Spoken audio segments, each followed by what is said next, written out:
Shout on, pray on, we're gaining ground. Glory, hallelujah, the dead's alive and the lost is found. Glory, hallelujah.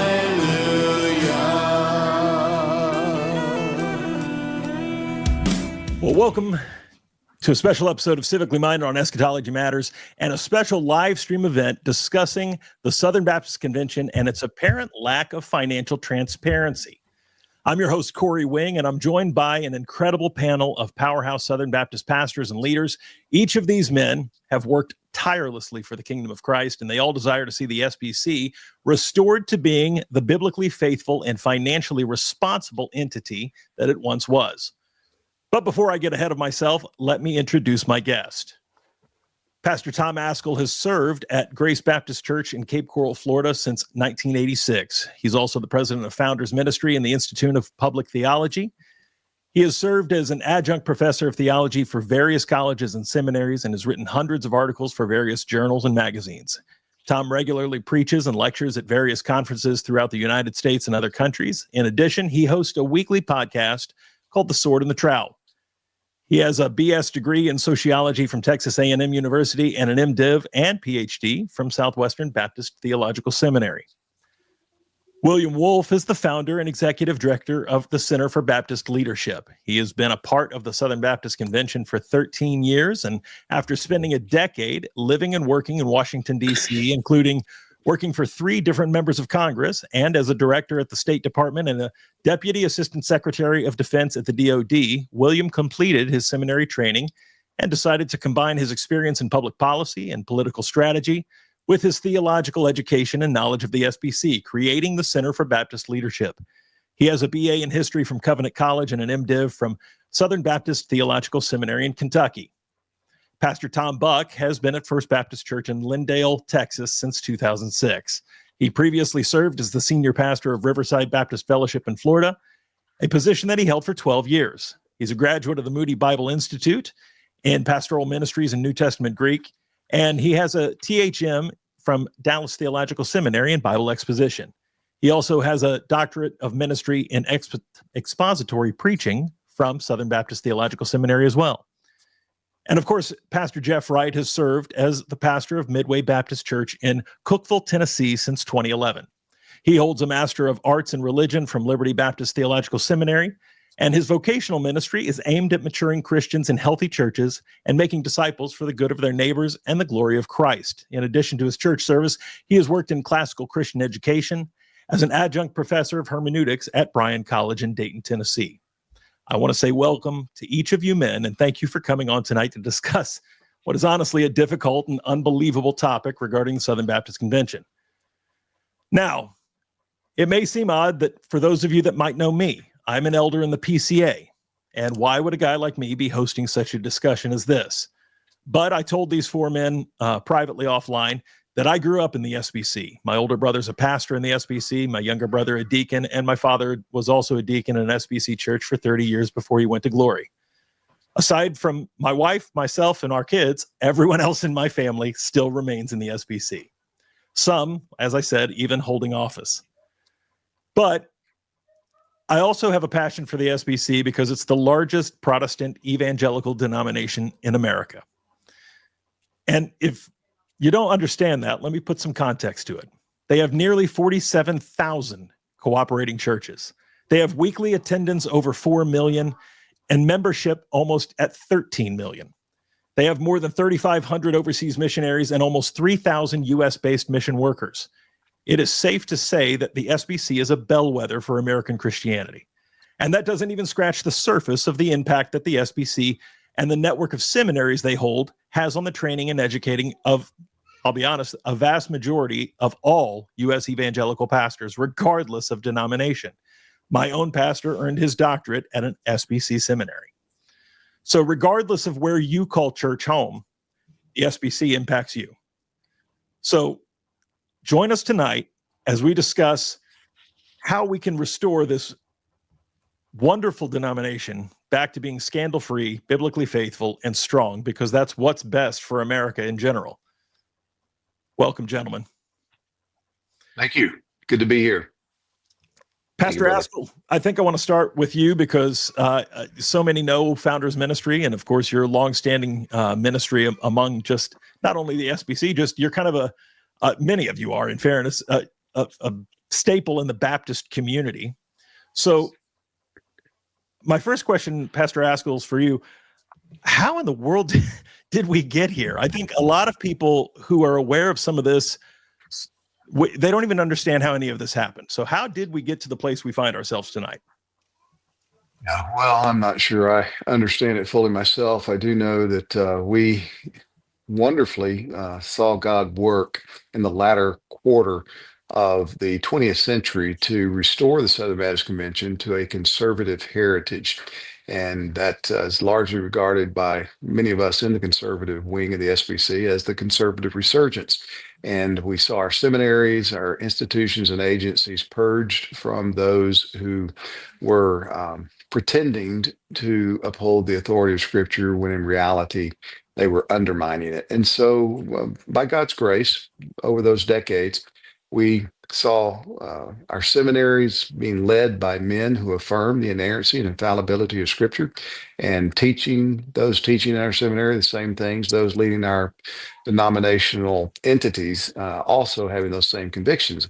And I can just say for myself that once that battle seemed to be pretty firmly in hand and conservatives were at the helm of our institutions and agencies, I just kind of went back to being a pastor, and I was satisfied with the ones who were leading us and believed that, they were kind of the watchmen on the wall. I had plenty to do as a pastor.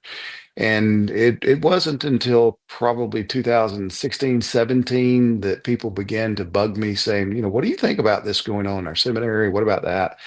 And I just didn't pay much attention. I thought if we really have problems, we got other guys a lot smarter than me that will be sounding the alarm. And when I began to talk to some of those guys and realize, wait a minute, they're not seeing what I'm seeing, about 2018 or before, it dawned on me. No, 2017, summer of 2017, it dawned on me. We got problems. We're not going to be helped by the guys that I've been trusting to help us.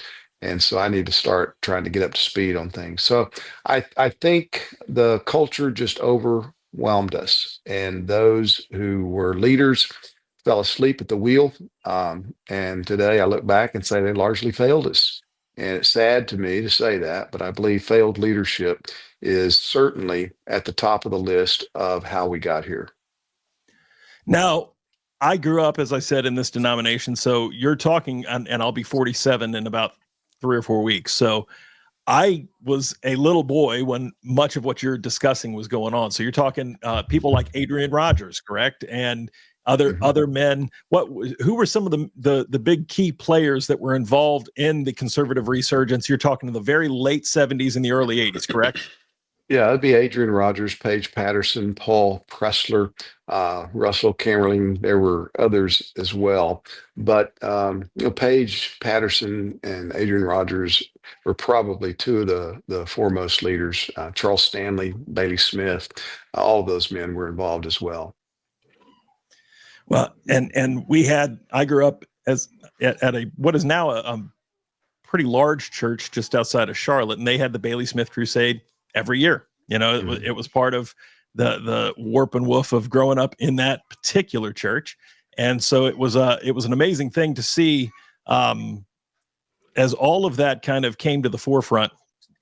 And then my older brother, who is a ordained pastor in your denomination, and even many years ago when he went off to college, I remember him telling me something's wrong, and he started coming home with stories, and I'm 3 years younger than him. So I was still in high school. And so this would go back to the mid 90s, late 90s.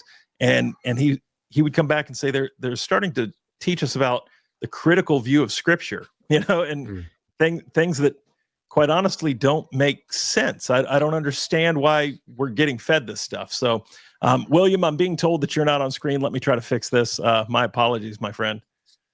Let me see if I can add you back to stage and see if that helps. Because you're showing up on mine, so I don't know why you're not showing up in the stream. My apologies, sir. If I say something, does it bring me up? It does not. So let me. You want me to leave and come back? I can leave and there it is. Are you on now? Yeah. Okay. So my apologies for that, gentlemen.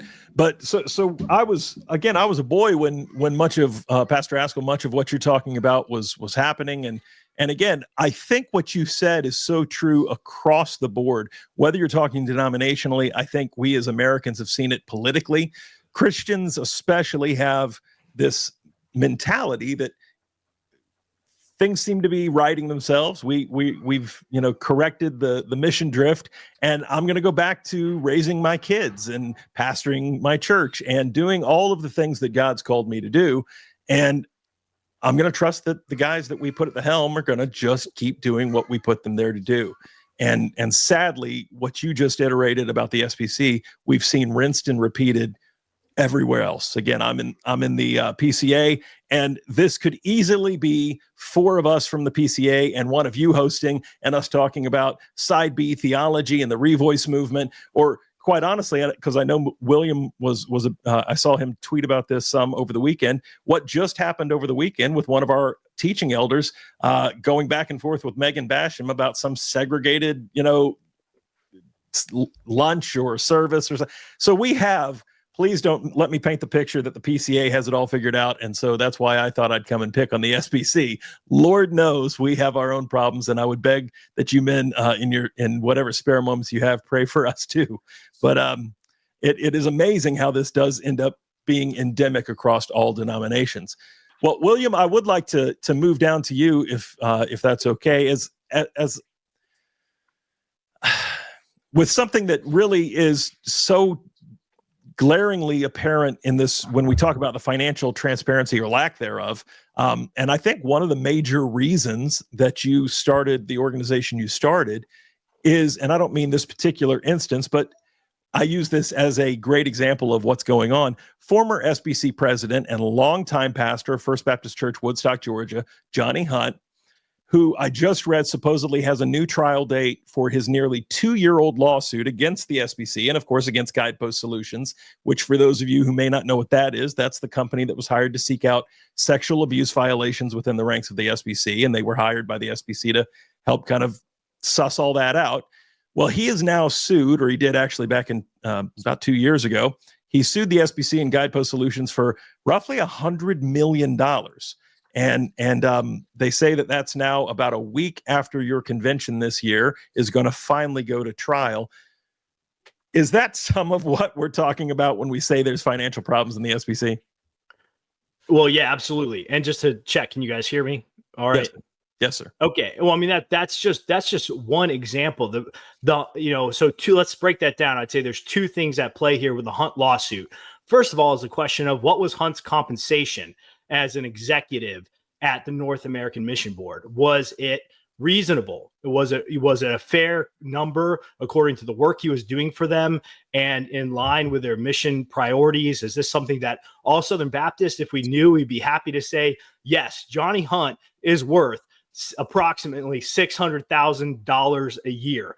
The problem is we don't have any way of measuring that because we don't know what the trustees are doing and how they're evaluating the work going on at NAM. We have no idea what Ascol is making. And of course, that number is not, his salary, but it's also speaking honorariums and things like that. So maybe Hunt was worth that, maybe not. That's the question of, the dollars and the cents and the objectives and the mission. The other thing at play here is that Hunt was named as a sexual abuser, as somebody who committed the act of sexual abuse, a crime and a sin, along with other people in this Guidepost Solutions report that the Southern Baptist Convention Executive Committee indemnified Guidepost. They essentially said, you can name anybody, you can call anybody anything, and if you're wrong about it, we'll take the fall for it.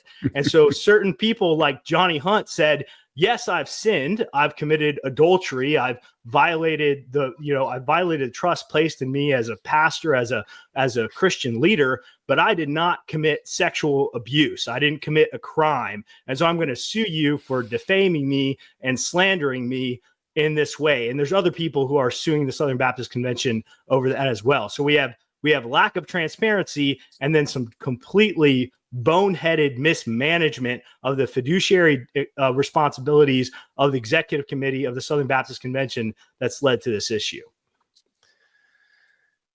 There's a lot to unpack there. I was on a live space that you did with some of these same men just about a week ago, William. And one of the things I commented in the comments there was, I don't think this is what Southern Baptist, housewives and grandmothers and I don't think this is why they're giving their offerings and their tithes, is so that, men that had sexual improprieties or not, quite honestly, or Guidepost Solutions. So any of those things could get paid off. I mean, so, and you kind of said, would they be happy if they all learned that Johnny Hunt was making roughly $600,000 a year as an employee of NAM? So could you kind of, any of you can jump in on this one and tell me, you all pastor, the three of you certainly pastor churches, and William, you've been in the SBC for a long time. Is this something that, anyone at any of your churches that would go, yeah, that's what I signed up for? No, Absolutely not. and certainly not signing up for the lack of knowing what our entity employees are being paid. Even if you can make an argument that he's worth a salary, nobody signs up to be kept in the dark on these kind of financial matters. Can I say something else on that? Please. Okay. So I do not think the vast majority of Southern Baptist churches and givers have signed up to create a system for essentially church planting consultants, where they can go around making tens of thousands, if not hundreds of thousands of dollars, advising people on how to plant churches and grow their churches. Many of these people who aren't even pastoring churches themselves. I'm not a pastor. I'm just a faithful lay, member at a Southern Baptist church. And imagine if I started going around and telling everybody how to do church plants and pitched myself as a church plant consultant and said, give me tens of thousands of dollars. That's essentially what NAM has become through the Send Network. In many ways, it's essentially a grift for a church planting consultant class, and nobody signed up for that. Well, and correct me if I'm wrong, but I've read things over the last few years that not only is it a money grift, but that especially out in the Northwest and areas like that of the country, they're opening, quote, churches that have no resemblance to anything that again, people maybe on this panel or even myself growing up in one would think looks anything like a traditional SBC church. Is that also true? Yeah, Tom Buck's your guy on that one, man. He has been a terror to North American Mission Board exposing this very issue. Pastor Buck, please take the floor. I would say that for sure. Let me say this, that the churches that would look more like a Southern Baptist church, because I've talked to multiple NAM church planters, they get the least amount of money.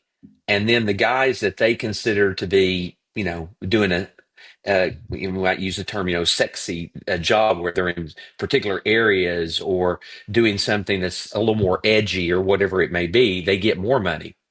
So I've talked to these guys who are frustrated. They're like, "Hey, we're just trying to do the work of the work of the Lord, and we look more like a traditional Southern Baptist church, and NAM doesn't get excited about us because we're not sexy enough for them."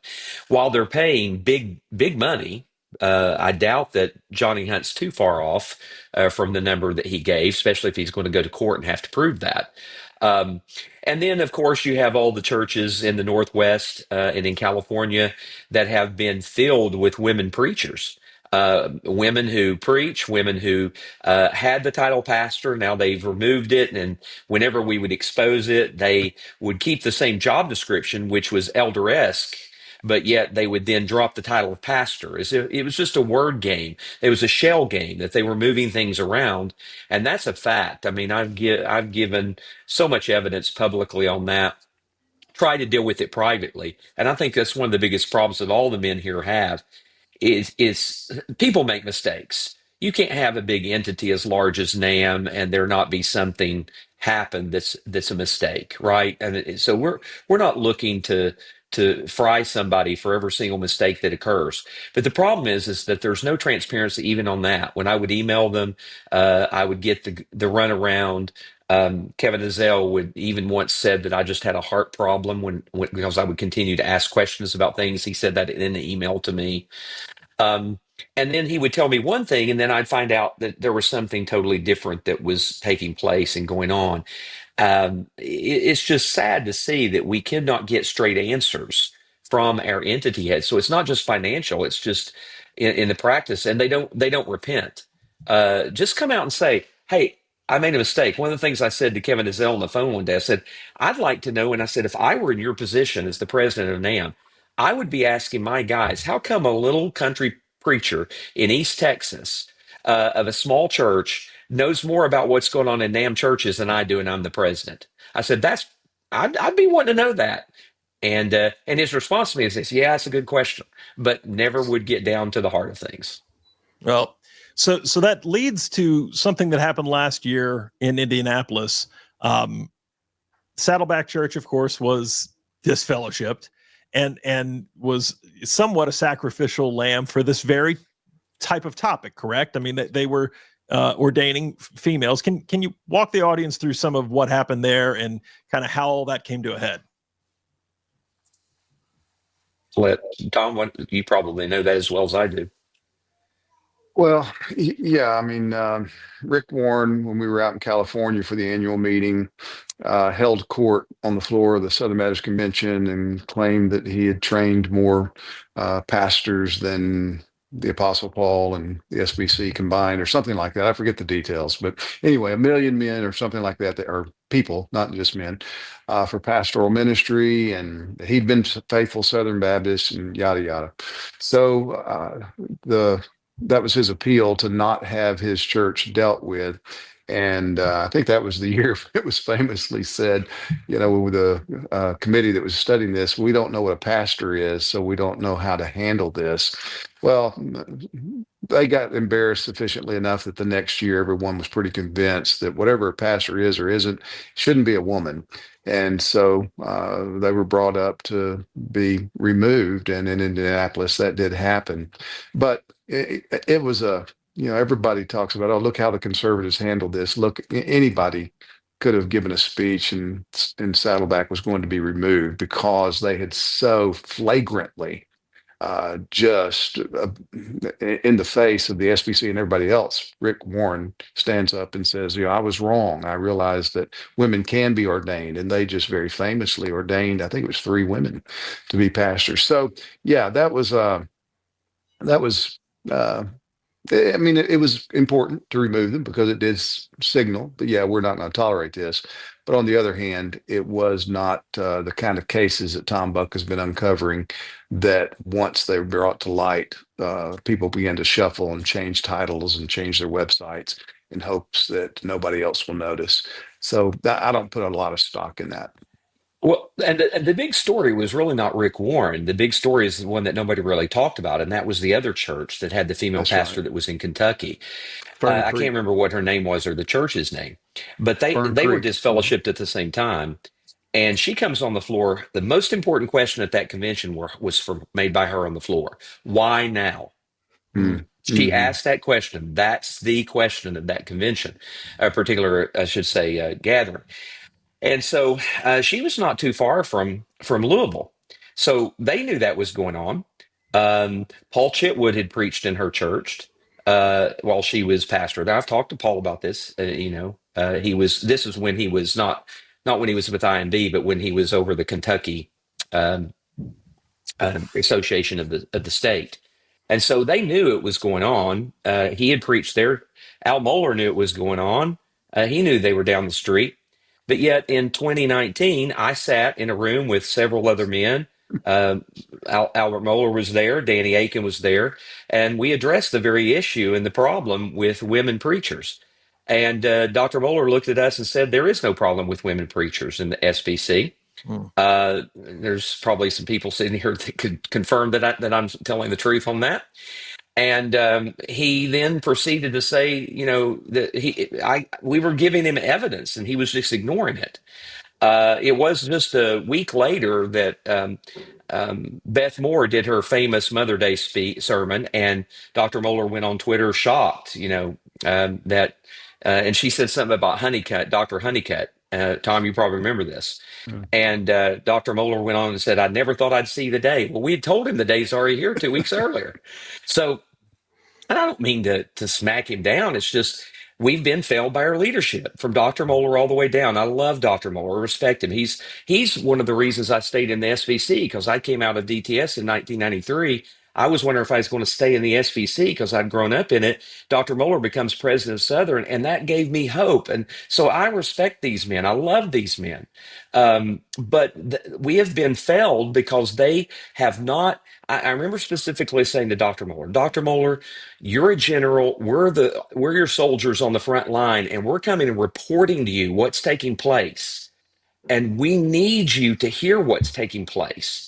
And that was in 2019. So we went from 2019 to 2024, right? And when Saddleback happened, for 5 years, showing him and others in the SBC that NAM was a problem in these other things. They don't deal with anything until they have no other choice to deal with it, until it's a politically inconvenient for them to not deal with it. Mm. Wow. And again, just because I know this is a mixed audience, I'm already getting some feedback as far as who's watching, and it's not all Baptist. Explain for those who may not know who some of those names are. So Danny Aiken and some of those gentlemen, what positions do these men hold, and at what institutions do they hold it? Danny Aiken's the president of Southeastern Baptist Theological Seminary. Dr. Moeller's the president of the Southern Baptist Theological Seminary in Kentucky, and Dr. Aiken is what's the city that he's in? Is it Wake Forest. Wake Forest. So Wake Forest, North Carolina. So those are the two individuals I was speaking of. Okay, thank you so much, Jeff. It's your turn, buddy. And I say buddy because we've of the four men on screen, you and I've spoke before. So thank you for coming back on and being able. I didn't run you off sufficiently, apparently. So Pastor Wright, you were actually part of what's known as the ERLC, Ethics and Religious Liberty Commission, at one point in time, correct? Yeah, I was on this thing called the Leadership Committee, which when I went on it, I thought was more than it actually is. It was basically a fundraising group. They wanted you to write big checks to the ERLC, and then you would get to sit in on their meetings and feel like you were really getting access to really important people. It was a joke, but I was there. So you have went from that, and I mean, I can still find you, or anyone can still find you online when they look up your name on an ERLC website. And, so you've went from that to now being a very outspoken champion of the kind of reform movement that we're talking about this evening, which for some folks even includes shutting down the ERLC completely, right? I mean, that's been propositioned as a resolution, has it not? Absolutely. It's usually manipulated down by the people on the platform who can kind of control the mics and the way the room moves at the annual meeting. But yeah, I mean, that has been the mood of Southern Baptists, at least grassroots Southern Baptists, for a better part of a decade. And it just completely, it just continually shows that it's needed. The ERLC is useless. They're less than vestigial. Williams Center for Baptist Leadership is a fairly new organization, has done much more to advance the cause of like actual Southern Baptist interests in the public policy arena in just the time that it's been around than the ERLC has done for years. When the ERLC does something, they create a catastrophe. They kill an abortion bill in Louisiana. They ignore the Vanderbilt transgender clinic in their backyard. Brent Leatherwood gives his time to covering up the school shooting motivations at Covenant School in Nashville. They can't move without making a catastrophic error. They're a huge waste of money. And again, as I just said, a volunteer organization like William leads within a very short time shows that we actually could do something positive, but we have to work around them because they're so inept. We have better alternatives. We should put our money into better alternatives. Now, you bring up Brent Leatherwood. He's currently the person running the helm at the ERLC. Prior to him, another name that some of the viewers certainly will be familiar with, who is now at Christianity Today, is of course Russell Moore. Correct? He ran the Ethics and Religious Liberty Commission prior to Brent Leatherwood. Is that correct?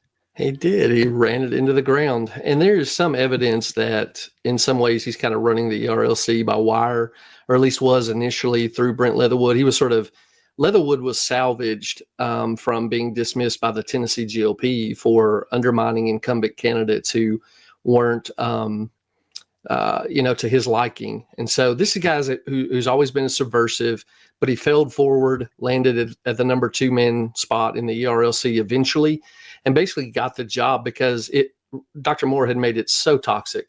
No one wanted the job. And Britt Leatherwood doesn't have prospects outside of the one that he's already holding. And so he just was kind of by default left there. Again, I think there's some evidence that at least early on Moore was running it by wire through him. But this is the kind of leadership we have at the ERLC. We're getting what you would expect from a group with that kind of leadership. And this is why Southern Baptists are ready to see the whole thing wrapped up. Yeah. So I know that John Harris, who of course does Conversations That Matter, he's been pretty, and he's not even in the SBC, but he's been very outspoken, and he's talked with a number of you on screen, and of course helped put out a film or documentary just a couple of years ago called Enemies Within the Church that again touched on so much of this. So I feel like, how can anyone at this point not know that this is going on? But sadly, I see it, and I talk to people both within your denomination and outside of it that still don't know this is going on. So could one of you explain to me how, with all of this exposure, there's still such an unbelievable smoke and mirror that keeps happening, and this is obscured down the line? Gentlemen, you mind if I take a run at that first? Here's what I'm going to tell you, Cory, that I think most people still aren't aware of. So many of our Baptist leaders or people who are in the pipeline are paid not to notice. The North American Mission Board retains them on these ambassador type deals. They're supposed to be consultants in the work. And so what our mission dollars are going to do is to buy these people who specifically are working to say, oh, we will not notice anything that's going wrong. And so the reason a lot of people don't know about it is because our domestic mission board has paid them to not let people know about it. And they're happy to take the paycheck to do that. Now, having that on the record, I'll throw it back to the panel, because I'm sure they have other reasons. I would say part of what Tom said earlier, and that is pastors are busy. They're busy serving their congregation, preaching the gospel. I was the same way. I mean, I did the same thing Tom did. I didn't go to a lot of even convention meetings. I was worse than Tom. I think Tom went to annual meetings every year. I wasn't even going to annual meetings. I just trusted the leadership to do that. And so, we're busy counseling, preaching, discipling, sometimes sadly disciplining. We're busy, and that's a good thing. And so I was oblivious to most of this until it just kind of was thrown into my face. So I've been, bombarded by a lot of, people saying, why don't you go back and pastor your church? Well, I was doing that. And look at the mess you got us into. So I'd love to do that. There would be nothing that would give me greater joy than to have to stop talking about this stuff. And but as I told Tom the other day, you can barely talk about one crisis before another one pops up.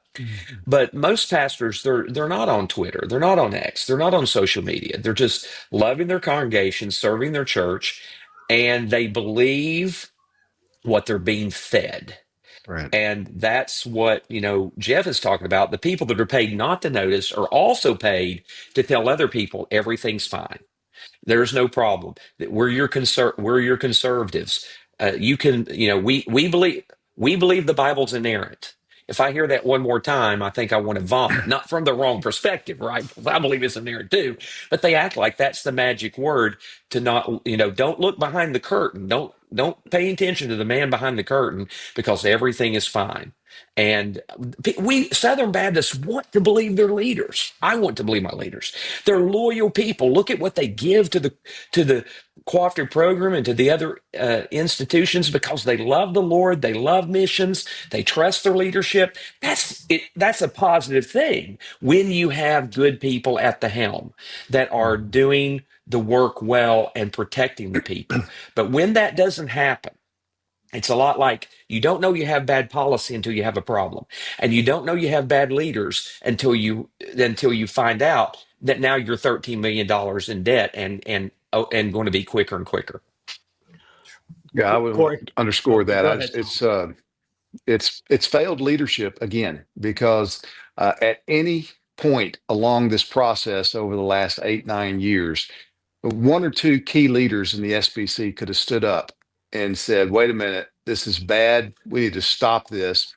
and it would have been stopped. There would have been enough normal, regular, salt of the earth pastors, church members like us who would have followed them to do that. And some of those leaders intimated they would do exactly that. And when the moment came, made decisions not to do that.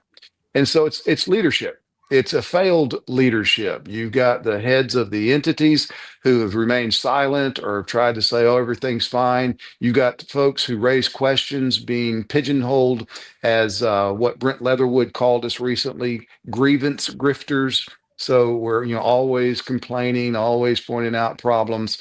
And we're told, well, trust the trustees. We have trustees over all of our entities, and they're the ones taking charge. Well, the trustees don't know what's going on. We've heard that time and again. Trustees saying, I don't know what our entity head makes in terms of his salary. We didn't know this. We weren't informed. The trustee system is broken because the trustees are being trained by the entities that they're supposed to be holding in trust for the churches, and they become unpaid public relations departments for these entities. So the one main reason is our leaders have failed us. They have failed us. I love these men too. I've known some of them for decades, and yet they have failed us. They have allowed this mess to happen, and they're hoping people will forget. They're hoping people will forget the things that they said. For example, when the sex abuse task force was initiated, and we had every leader in the SBC almost without exception come out saying, we must do this. Oh, we must do this. We have an epidemic of sex abuse in the convention. This must be studied. And now here we are paying the bills a few years later and discovering, what was it, over 6 years, 7 churches or something like that. There's no epidemic in the SBC, never was, because of the nature of our polity, because of the quality of our churches and pastors. We hadn't done anything perfectly. 47,000 churches, and 7 of them over the last several years that have been discovered by the very people that have run us into debt now to try to figure this out. The world ought to be coming to us and asking us, hey, guys, how have you handled sex abuse in your churches, in the convention? Because God, though we've not been perfect, we have done better than the public education system, the governmental systems, and just about anything else that you want to hold up by comparison. Well, thank you for that. William, go ahead. Yeah, let me try to bring together like a couple of different of these strands and kind of bring it a little bit back to just the overall question of transparency. So first, a verse I want to read is from Judges 2:10. And all that generation also were gathered to their fathers, and there arose another generation after them who did not know the Lord or the work that he had done for Israel. So one, we've had a generational change in the Southern Baptist Convention, right? We had a generation of faithful leaders who brought the convention back, and now we are in the next generation, and it's every generation's responsibility to fight for faithfulness, and this generation has sort of failed. 2, the trustee system is broken, and it got broken, and nobody noticed that it was broken. Over probably a decade or so there, the trustee boards during a peacetime, right? We were in a peacetime, morphed from entities that were responsible for holding organizations responsible for holding our entities accountable into PR cheerleaders for them.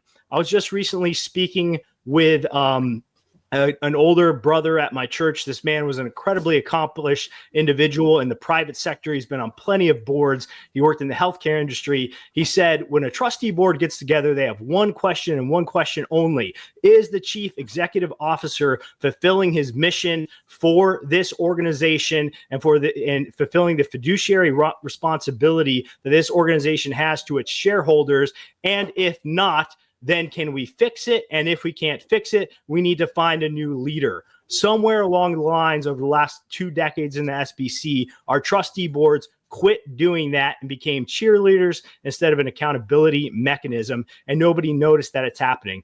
Third is that as the generation change happened and the trustee boards got broken in terms of the good governance in the Southern Baptist Convention, false ideologies, unbiblical ideologies, worldly ideologies crept in during this explosion of liberalism, identity politics, and wokeness. This generation of SBC leaders really got bought into this idea of trying to win the world by sort of repackaging the world to the world with Christian content sort of sprinkled on top. And so I'd say that, and so now we realize where it gets you, right? It gets you DEI hires and woke nonsense and women pastors and racial grievance. But because the trustee system was broken, we had no way of effectively dealing with it until, as Tom have said, outside individuals and organizations bring an issue to the point where it cannot be ignored. If the trustee system was working, these things would be caught and dealt with in-house, and maybe we would never even know about it unless there was a sort of, hey, we got to fire this guy because he wouldn't get in line. So that's sort of the 3 points I try to bring everything together with is 1, a generational handoff that was dropped, 2, a trustee system that got broken. And because that trustee system was broken, worldly ideologies, woke ideologies, and liberalism were able to infect the Southern Baptist Convention. And there are trustees, and I think William would agree with this as well. There are trustees, they're good trustees that want there to be transparency, but they'll tell you that they're the minority and they can't get anything done because of the guys that they're like that. So we've got some good trustees. The problem is they get their hands are tied because they can't find anybody that will stand up with them to say, let's do the right thing here. And I've talked to multiple trustees. I talked the other day with a NAM representative, and I said, they said, well, we can't tell everything. They said, do you tell your church everything? I said, yeah, we do. And it's shocking to me that they don't think that they find it hard to believe that people do that. And I shared with him, that trust is the foundation of any leadership. Transparency is the foundation of trust. And you have to have that. But they have decided that the price of secrecy is better than the price of transparency. And the problem I shared with him about the price of secrecy is that you pay a high price. You often don't know the price you're paying. But all your sycophants, they're going to be fine with the prices. They're fine with you. But reasonable people that are not going to be with you, and they're not going to follow you. If they're transparent and they tell us what Kevin Ezell's making, yes. Are there going to be some Southern Baptists that go, well, I don't make that, and I don't think he should make that? Of course, there are people that will be like that. But reasonable people will know it's a big organization. We expect it to be a big price tag. We should know that total package is going to be like that. So if they came back and told me total package was $500,000, I wouldn't be surprised. I wouldn't be. Because when you look at an organization that big, whether I agree with it or not is one thing, but I'm not going to necessarily be surprised, and I'm probably not going to nitpick over that to one degree or another. But when you decide to live in the realm of secrecy, you have speculation, you have all those other things. They blame us for the problem they're creating. Wow. Yeah, I want to say something else on that real quick too, Cory, which is it's not just about one CEO's compensation, right? There's so much more at play here. So let me just rattle off a couple of the VPs we have at NAM in particular, right? So we've got Kevin Ezell, who runs NAM, but then we've got Vance Pittman, who's the president of Send Network. And then we have Travis Ogle, who's the executive VP of Send Network. Then we have Brian Bloy, who's the VP of Strategies and Development. Then we have Matt Carter, who's the VP of Mobilization. Then we have Brian Loritz, the VP of Regions. Then we have Tony Merida, the VP of Planner Development. Noah Oldham, Executive Director of Send Network. I mean, so once you start bundling all these people together, it's not just about Kevin Ezell's total compensation package. It's like, why do we have 10 VPs and executive directors between NAM and Send Network alone? What's all that total compensation looking like? And then it's not just what we're paying them in terms of salary and compensation. It would be great to know how many NAM church plants have become solvent over the last 10 years that are actually faithful to the Baptist faith and message. And you know what? Just if you could indulge me and humor this Baptist, do we actually even have Baptist in the name of the church? Right? So it's like on top of the money, it's like, are we actually planting Baptist churches that can stay solvent over time and are behaving like Baptist churches? We have no idea. Jeff, you're champing at the bit there, buddy. Go ahead. Well, the one thing I want to note there is as William runs that list off, Southern Baptists who've been in the Southern Baptist Convention for a while will also notice that there's a lot of family names connected to those VP positions. And so you start realizing that there's a lot of nepotism in the SBC as well, and it becomes a way of increasing family wealth. And that's also why there's such an appetite to keep things hidden, because there's multiple generations who are taking from the dole. A friend asked me recently, how did the SBC get to this point? And I said, this is the nature of cooperatives. They're often corrupted because they stop being about the thing that they were formed to cooperate to accomplish and start becoming about the advancement of the individuals who are in leadership positions. I've seen this in agricultural co-ops. It's very much true about the SBC. And as William's reading off that list, you start realizing that we sound like the Habsburgs. We're a very inbred denomination at the leadership level, because it's children being handed not just roles, but substantial salaries and things like that, substantial titles by their fathers, who are setting their children up as some sort of family investment.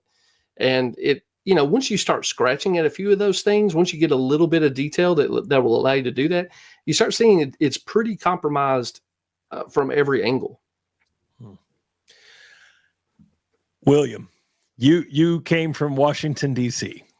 You left the swamp, as it's affectionately or not so affectionately called, to come and what it's sounding increasingly like is to wade into a different swamp. And so what in your past and now your present role are you seeing that looks just identical? What are you seeing that maybe is different? And with your unique perspective of your time in government, do you have hope that this can, other than, of course, our hope is in Christ, and again, he is the head of the church. But aside from supernatural intervention, can this be fixed? Well, yeah. So the answer is yes, it absolutely can be fixed. And the way that we fix it is the same way in many ways that you would fix something in Washington, D.C., because the overlap is incredibly similar. I'm very conservative. When I worked in Washington, D.C., from the drop, I was part of like the conservative agitating Tea Party wing, right? I worked for guys like Dave Bratt and then Heritage Action. And, this was during the heyday when John Boehner had been swept into office as the Speaker of the House on the Tea Party wave in reaction to Obama. And then just along with people like McCarthy and Cantor and Paul Ryan, and they just immediately started betraying the base, right? So in DC, in the Republican Party, and you get some similar things in the Democrat Party. And what it fundamentally is you have an elite managerial class that has been matriculated into power or has gotten power, and then they work to preserve their own parochial interests while they're in power over and against the interests of the constituents who sent them there. And the same dynamic has absolutely happened in the Southern Baptist Convention. We have a clear battle between essentially the grassroots Southern Baptists and the elites. The elites are stewarding and managing a system for their own benefit as much as they possibly can, and then trying to tell the grassroots that everything is okay. So in the last, decade in politics, one of the biggest changes that we have ever seen is the grassroots Republican reaction to the failures of the establishment and the selection of Donald Trump in 2016 and onward. And now Donald Trump, back in his second term, is finally sort of smashing this system. So the solution in the Southern Baptist Convention, and here I appreciate this question because people love to say, "Oh, you're bringing politics into the church, into the SBC." Well, brothers, what do you call an organization that has 40,000 churches? It's a political organization, right? It's a cooperative program. The way you organize yourself is through a body politic. Robert's Rules of Orders on our floor at the annual meeting. What we have is a massive disengagement from the grassroots. And I will say this, this is the pathway. It's the same thing they did in the conservative resurgence. My hope for the next, I'd say 5 years, I'm kind of giving myself a benchmark here, 5 years. If over the next 5 years, we really cannot get the grassroots Southern Baptist churches re-engaged in the convention, then maybe I will throw the white flag. Because that's what it's going to take. It's going to take sort of this massive re-engagement from Southern Baptist churches to do the work of coming to the convention and holding these people accountable. We will meet in Dallas in June. If 10,000 more messengers showed up, we could fix everything with just overwhelming votes over and over. We could enact our will on the Southern Baptist Convention if these people came. But the problem is they're not coming. So how do we get them to come? That is the we'll say $610,000 question for solving the Southern Baptist Convention. Well, one other difference, William, is that our government, who has been clearly abusing and misspending our money, right? That's been made clear by Doge. They're using tax dollars. The SBC is using their tithe dollars.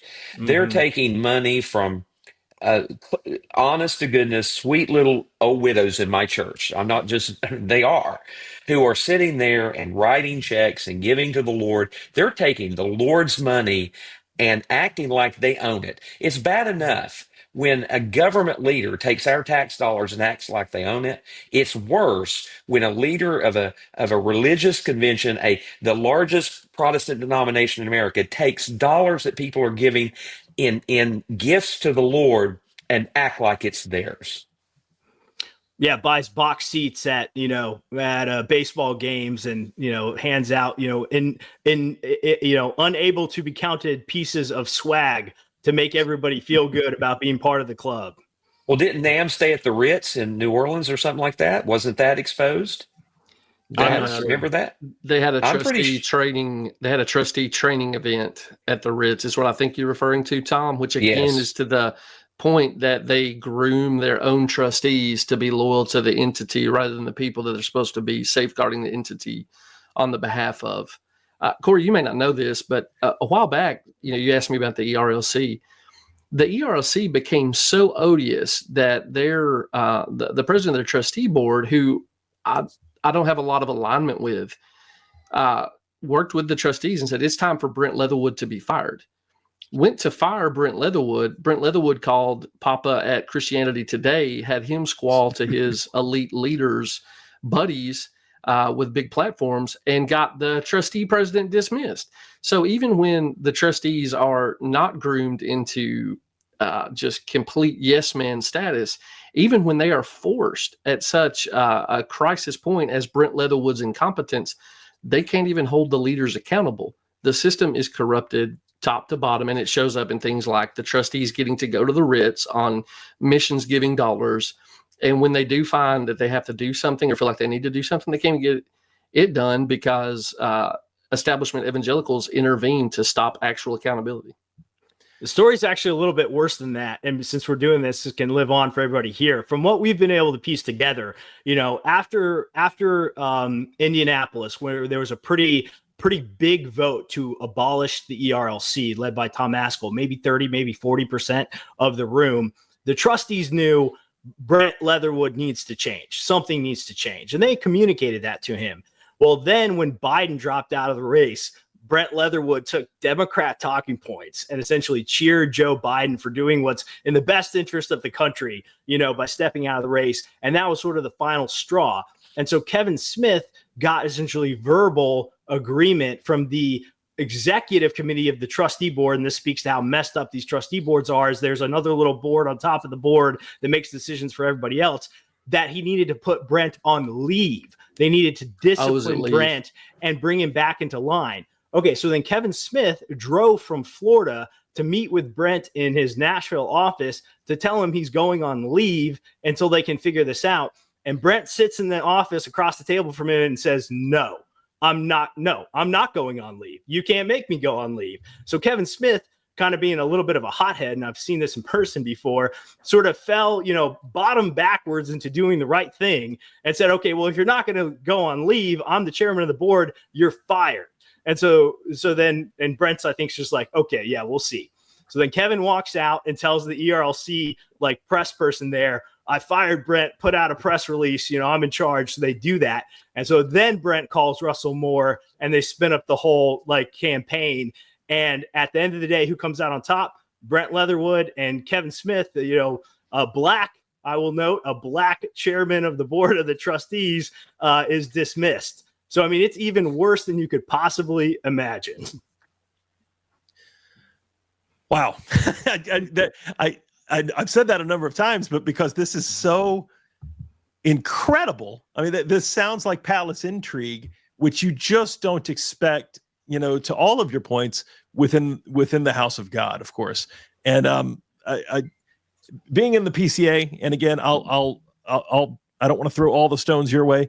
Again, we've seen this, and I will say to each of you men's credit, it was when the PCA General Assembly started being attended by more men, including ruling elders. They were a huge part of us rooting out, some of the revoice and side, and we still have a ways to go. Don't get me wrong. We still have revoice and side B men that need to go, but it was ruling elders saying, I'll pay for a hotel. I'll take vacation time if I have to. I will come and be a part of what's going on at the General Assembly so that we can steer this thing back into a healthy position. And we, over the last 2 or 3 years, have started to claw our way back to at least having a fighting chance. Where, again, we're not there. We let Greg Johnson slink away without defrocking him. We should have done that. I mean, and again, this will live on in my world too. So I mean, I'll probably catch heat for that from some people in my world. But if men who have a spine like the 4 of you men don't speak out, then this goes on forever. So thank you for being bold enough to say things publicly. My goodness, for starting entire organizations to help correct this problem.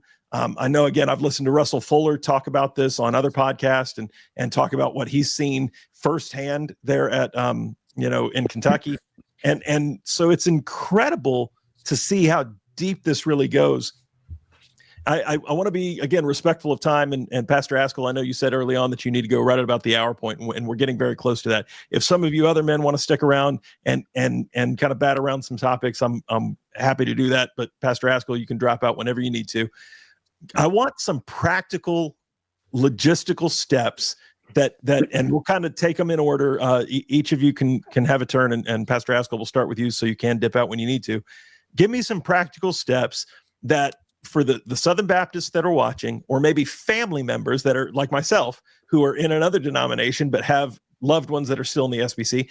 What are some things that we can encourage them to do, or that they could go and do right now that would help turn this thing around? Well, certainly pray, because there's a God in heaven, and we ought to never forget that or take that for granted. But also talk to your church. Make sure that your church understands the issues, what's going on. We never have more than about 8% of Southern Baptist churches represented at an annual meeting. And so it's the people in the room, the messengers from the churches, that make the decisions. It's going to be in Dallas in June, so it's far more centrally located to more Southern Baptist churches than what we've seen the last couple of years. Go to Dallas. Plan to go to Dallas. If your church has never sent messengers, which is highly likely because most have not, go and ask if you can be a messenger, and then get on the sbc.net website, figure out the best way that you can register as a messenger. And be in the room. Go knowing that it's a business meeting. It's not a vacation. Don't go to Six Flags. Just plan to be there and stay there for the votes.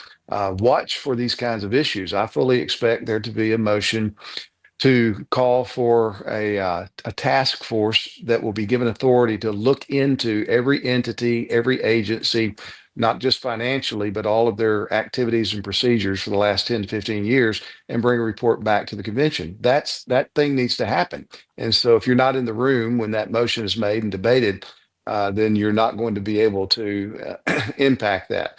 And remember that, as we are often told from the platform, the local church in the Southern Baptist Convention is headquarters. And we need to remind the servants of those churches that headquarters is not happy. And that if they're not going to serve the will of the churches, then we're going to have to get new servants. So those kinds of things are practical. They're not too difficult. They do require some cost and some time, but that can happen. I would encourage churches to do this too. If you care about the SBC and you give to the cooperative program and you realize things are not going well, take cooperative program money and finance people going as messengers from your church. Because if things continue down the path that they are now, your cooperative program money will be increasingly spent to pay lawyers who are defending the convention against lawsuits that should never have come to pass, but have come to pass because of shoddy handling of matters that could have been handled by any kind of faithful pastors that were willing to get in a room, open the word of God and say, oh, here's what we're supposed to do. So whatever you got to do, get to Dallas with messengers who are willing to vote to be in the room for all the business sessions. And I would add to network with other pastors. Try to, because some of the guys may not know, educate other pastors around you, get to know local SBC pastors within a, maybe make a goal of a 25, 30, 40 mile radius of where you are and start calling some of those pastors up. And we, our church, because a lot of these churches, they can't afford to take anybody. It's close to us now because it's been in Dallas this year. But we would let pay for the way for other pastors of other churches to go. We didn't buy their vote. We just simply gave them a ride. And now we made sure they were going to vote a certain way. But anyway, they get in the van. But we want to get people there. And so not just your church, but we've got to mobilize better, and that's how we educate other pastors and take them and do everything that we can to help smaller churches get there. It's why a lot of them don't go, is they don't have the finances to be able to go. Yeah. Hey, Cory, I'm going to have to bail out, man. Thanks so much for having me. Appreciate all you guys. God bless. God bless. Jeff, go ahead. Oh, I was waving at Tom, but I do have a particular thought on this. My heart is the grassroots member of Southern Baptist Church, and that's where I think the solution is. William has kind of laid some of this out. Both of the brothers Tom have done so as well. But to be very practical about this, if you're a Southern Baptist Church member, you need to have regular conversations with your pastor. And I'm not telling you to harangue the guy, but you do need to cultivate a kind of godly obstinance. It would start with questions like, what's your impression of the North American Mission Board? Do you have any kind of financial relationship to the North American Mission Board? What do you know about what the North American Mission Board does? And what I'm generally driving at in spirit is, you need to let your pastor know that in his local everyday life, it's going to be a problem if he is either complicit in the kind of bought silence that the North American Mission Board does in various different ways, or he, is maybe more actively sort of working with them and taking money from them. He needs to understand that whatever benefits that those relationships are bringing him are actually costing him something in the local everyday life that he lives as well.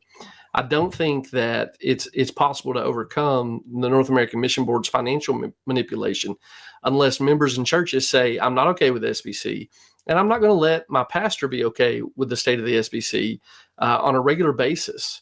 And I think that's the kind of accountability that can be gently cultivated that would actually make a tremendous difference in the way that people relate to the convention as a whole.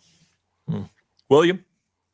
2 points. First, reject the inner ring. And second, take extreme ownership. So first, Southern Baptists need to reject the inner ring. This primarily applies to pastors, but also to any other trustee and people who serve as trustees, people who are in our seminaries, professors, anybody who works for any of our entities. We need to stop compromising because we want a seat at the table. This phrase, of course, comes from an essay written by C.S. Lewis, in which he explained that the inner ring, which is this desire to be welcomed into the club, is one of the best ways that you make a good man become a bad man without even realizing it, because he wants the approval of his peers and the support and comfort of being part of the it crew. And if there's anything about Southern Baptist life that I've realized over the last few years that I've been working much more actively in it, is that, man, people want to be in the club, right? So unfortunately today you're talking to a lot of people who aren't in the club, but may God give us 10,000 more SBC pastors who have no interest in being in the club, but are much more interested in faithfulness to God's word and our gospel mission. So 1, practically reject the inner ring. 2, take extreme ownership. This is what I mean by that. in concentric circles, first take extreme ownership of the stewardship responsibility that your church has, because it is part of the Southern Baptist Convention. Make sure you're coming to the annual meeting. Yes. Make sure you're bringing as many messengers as you can. And to Tom's point about how it's hard for these small churches to afford to come, well, taking extreme ownership of this situation, if you are a pastor, means potentially going and doing some outside fundraising to make sure that you can cover the costs of 6 messengers if you get them. I go to a very small Southern Baptist church. I love it. I love my pastor. We got like 9 or 10 messengers from like a 70-person church last year, just based off of the giving ratio. We only sent 2, and I love my pastor. I'm not blowing him up in any way, but it'll be a huge lift for us to send 5 or 6 this year, and we're going to try to do that.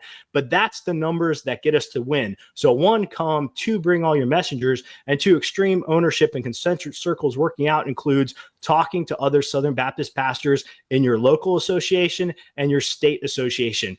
I can't contact all these people. I can tweet all day and post 1,000 articles on the Center for Baptist Leadership. But what it's going to take is you, as a Southern Baptist pastor, calling 15 of your buddies and saying, are you going to be in Dallas this year? Are you bringing all your messengers? And are you educated and equipped to vote on behalf of doctrinal fidelity and good governance in the Southern Baptist Convention? And if pastors will do that, then we can absolutely turn this whole thing around. And Cory, what William just laid out is a model also within a congregation. If you're aware of what's happening in the Southern Baptist Convention, you can do the same thing with fellow church members. Are you aware of this issue? Can we talk about that? And you can, kind of foster it within your own congregation as well, which again, to my point earlier, I think that's what it's going to take to overcome some of the manipulation that we've been subject to. Well, I will say, because I follow all of you men on social media, and for any of you that are watching and you don't follow all 4 of the men that have been on this panel tonight, follow them. Not only here, go to, a lot of them have websites or podcasts. Go get connected with these men, because they're championing a cause for you. I mean, they're doing a lot of the heavy lifting on behalf of your denomination.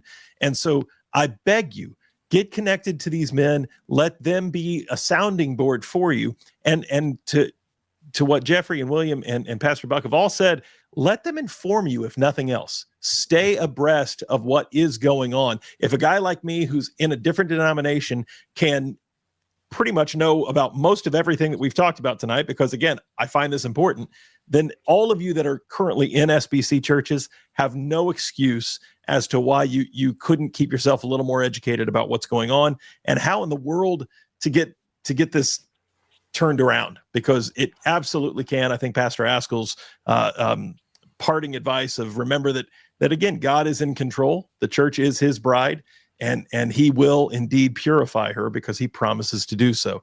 Gentlemen, I am immensely grateful for your expertise, for your time. I would love to watch from the sidelines and cheer you guys on. Know that you have friends in other denominations. Please understand that all of us that know what time it is, we are rooting you on. We're praying for you. We support you. We're your brothers in Christ, even from other denominations. And so if there's ever anything that I can do personally, or that I can help rally other men in the PCA, please don't ever hesitate to reach out to me privately or here online. You have an absolute friend and a supporter in Cory Wing and Civically Minded. And I want to thank Brandon and the guys at Eschatology Matters for opening up their platform as well to get this a little broader audience. They're much, much bigger than I am. And so thank you, gentlemen, for doing that. I still, I owe you all my fidelity, because you beat the absolute fire out of me in the bracket just a couple weeks ago. So, I got hammered in round 1 by Eschatology Matters. So, now I'm just their lackey. So that's how this works. If you guys didn't know, that was in the fine print of what Greg Moore does. So thank you, gentlemen, for what you've done. If you have people that have been watching, if you have questions, you're welcome to reach out to me or any of these men. And if you don't feel comfortable reaching out to them, reach out to me, and I will. I'll try to do some legwork on the back end. Thank you guys very much. God bless you, and go get them. Thank you, brother. Thank you, Cory. Good to see all you gentlemen. Yes, Thank you you, too. Cory. Seated here at my right